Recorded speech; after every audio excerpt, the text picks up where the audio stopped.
Blessed morning mga mare! Ngayong araw nga ay may racket tayo at kinuha nga tayo bilang Pika-Pika Buffet supplier ng wedding event ngayon. This time may kasama ko ngayon ang asawa ko sa pag-set up dito. Ako lang dapat ang nandito dahil may trabaho pa ang asawa ko pero nagpaalam naman siya kaya pinayagan naman. Pero kahit pinayagan naman ay need pa rin niya sumagot sa mga tawag or mag-reply sa mga text or chat sa opisina. Sa ganitong hanap buhay namin ay okay lang naman na ako lang mag-isa basta sa preparation sa bahay like pagluto ay need ko talaga ng backup. Pagluto ay ang kapatid at mama ko ang maasahan ko dyan. Mga supportive kasi. May time talaga na kailangan ko ang asawa ko kasi may instances talaga na may nakalimutan kong bilhin at siya ang magsisilbing bilang runner ko. Kaya sobrang importante talaga sa amin ang single motor para sa pangmadali ang pagbili or kahit naman sa laundry service namin sa pag-pick up or pag-deliver ng mga labahan. This time naman ay pinauwi ko na ang asawa ko para asikasuhin naman niya ang mga anak namin lalong-lalo na si Khalid. And yes mga mare, ganun talaga kami hands-on sa mga anak namin. Kaya kung maaari lang sa ganitong hanap buhay namin kagaya nitong Pika-Pika Buffet or may wedding event kami na kunin ako bilang coordinator, ay dapat makapagpaalam ang asawa ko sa trabaho at ang asawa ko naman ang maiiwan sa mga bata. Kung hindi naman payagan ng asawa ko mag-absent sa trabaho ay ang panganay na lang namin ang mag-aalaga kay Caleb at andito naman ang auntie at mama ko para tignan sila. Anyway, ito pala ang naging setup namin. Sobrang simple lang dahil ito lang ang gamit na meron kami. Pero kahit ganun pa man ay sinisigurado ko rin na hindi pa balik-balik ang table setup namin. Kaya sa gabi pa lang ay nagfa-finalize na ako kung ano ang gagamitin namin pang decor sa table setup namin para ma-fix naman namin ang dapat lang dalhin sa venue. 100 packs pa lang ang innovate sa amin at may 8 varieties na yan like mini burger, obi bar, macarons, brownies, cassava cake, black cuchinta, mixed chips at juice. Halos mga sweets nga ang menu na available sa akin ngayon. Paano ba naman kasi ay biglaan lang ang booking like today nagpabook at pagkakinabukasan ng event. Hindi ko nga kaya may offer ang best choice namin kaya kung ano na lang ang kaya na maluto sa menu ay yun na lang. Mga ilang minuto lang simula na naglagay ako ng mga pagkain sa kanya-kanya nitong lagayan ay nagsidatingan na nga ang mga bisita. At dito lang ako nakapwesto sa gilid or sa likod ng table para mag-refill ng mga pagkain kung nauubos na sa lagayan. Grabe, sobrang dami ng bisita at buti na lang ay maraming butang kinuha ng couple. Aside kasi sa may Pika-Pika Buffet na ay kumuha din ang couple ng street food booth, coffee and milk tea bar, and flash bar like sweet drinks ata yun. At sa pinakadulo naman ay ang photo booth which is open na ang photo booth kahit hindi pa nagsisimula ang program para malibang ang mga bisita habang naghihintay sila matapos ang post-nap shoot sa loob ng venue. Maganda talaga kapag ganitong maraming booth or libangan ng mga bisita para hindi sila mainip sa kakahintay matapos ang couple sa post-nap shoot. At kung matapos na ay pwede na silang pumasok sa loob ng venue. At mga ilang minuto lang din ay nagsimula na rin ang program.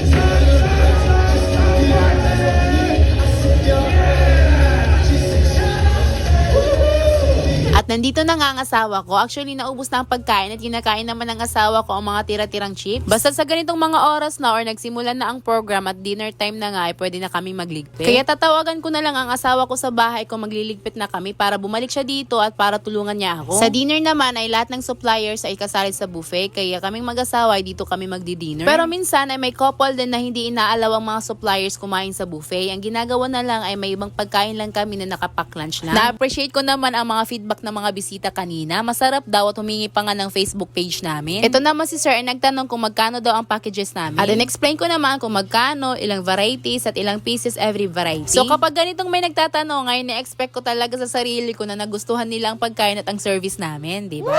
Itong Pika-Pika Buffet naman namin ngayon ay direct booking lang kami from CEO ng trinatrabahuan kong weddings and events of Princess Creations. Kung baga minsan kinukuha ko bilang supplier ng Pika-Pika Buffet pero kadalasan ay kinukuha ko bilang isang coordinator ng kahit anong event. Kaya makakilala ko ang mga assistant coordinator ngayon ng kasal dahil mga katrabaho ko sila. So sa lahat na nakita niyong magandang decoration sa loob ng venue, successful na kasal with less hassles and stress ay dahil yan sa teamwork ng Princess Creations. Kaya marami na kaming mga naging kliyente dahil sa teamwork na meron kami kaya isa sa Princess Creations, weddings and events sa most trusted na event planner dito sa Tacloban. Anyway mga mare, tapos na kaming magligpit at hihintayin na lang namin na magsusundo sa amin. Kaya salamat sa panonood. God bless!